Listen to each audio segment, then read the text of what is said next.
beginning the bulletin with some news coming in. India is going to be represented by the Minister of State or the MoS for External Affairs, Kirti Vardhan Singh, for the upcoming International Summit on Middle East Peace. It is being hosted in Egypt, co-chaired by the American President Donald Trump and Egyptian President el-Sisi. Prime Minister Narendra Modi too received an invitation on Saturday, but he will not be attending. The event is scheduled for Monday, October 13. It focuses on finalizing a Gaza peace plan to end the ongoing war.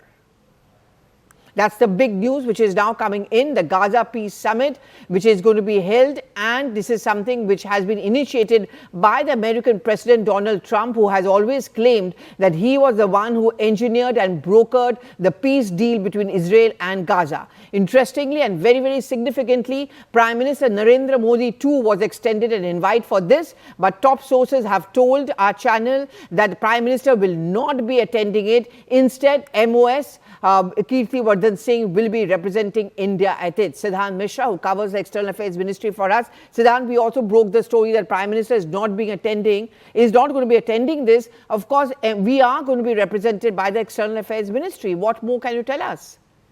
Well, that's right. This summit is being planned by US and Egypt, and in fact, invite has been extended to Prime Minister Modi. But now we're getting to know that instead of Prime Minister Modi, it is MoS MEA Kirti Vardhan Singh who will be attending this summit. In fact, we are still awaiting for the official confirmation from the ministry, but sources are telling us that in all likelihood, Kirti Vardhan Singh will be present in Sharm El-Sheikh to represent India. Now, Pallavi, given India's position, this invite has been extended to India because India has condemned terrorism in all forms and manifestation from day one. India has always been in favor of dialogue and diplomacy, and Prime Minister Modi's message is very clear that this is not an era of war. And since day one, India has been speaking to friends and partners in West Asia and worldwide about to know their views and to share India's view on as far as this conflict is concerned. And since now the 20-point peace plan has been implemented, the first step has been implemented. There's going to be the hostage release in some hour from now. So, India has welcomed this particular development in West Asia. In fact, Prime Minister Modi spoke to President Trump yesterday, and he, in fact, congratulated President Trump for this for the implementation of the peace plan. So given this background, India was extended the invite, and now Prime Minister Modi could not attend the summit. So Kirti Vardhan Singh, MoS MEA, will be representing India in Sharm El-Sheikh. Okay, and okay, Payal Mehta also is now joining me on the phone line. Payal, you were the first one to break and confirm for us that the Prime Minister will not be attending the Gaza Peace Summit. But the representation of India is significant. But at the same time, the Prime Minister not attending, but Prime Minister has always made a very, very strong point about how peace should be given a chance. What more can you get for us? But Prime Minister Narendra Modi has always been committed to peace, and that has been, prevalent not just now, but even in the Ukraine-Russia crisis, Pallavi, that we've seen pan over the years as well.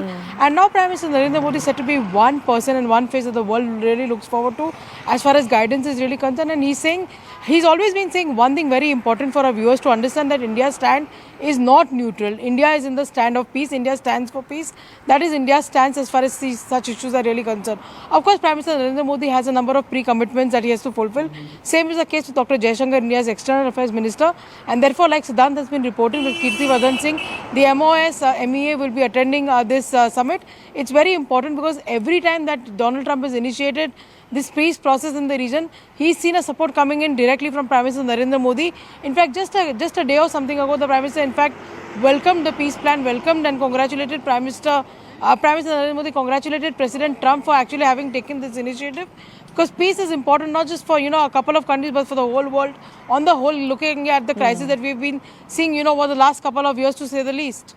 And Payal, we have suffered, our country has suffered in terms of acts of terror. So we understand the pain of not having peace or these kind of confrontations. And do you think that's what the Prime Minister, whenever he goes abroad and over here in India, talks about world or global peace?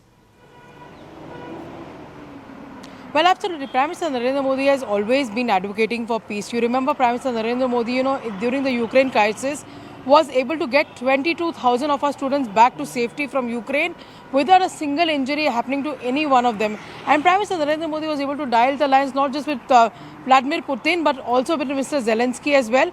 And that was the kind of leadership that Prime Minister Narendra Modi had really reflected and displayed as well.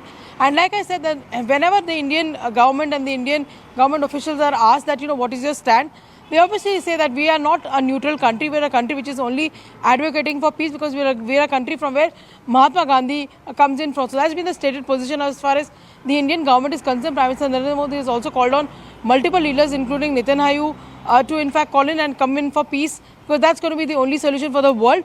It's impacting not just one or two countries, it's impacting the whole world on the whole, because it's not just war that impacts the region that is happening, but multiple consequences and collateral damages also happen.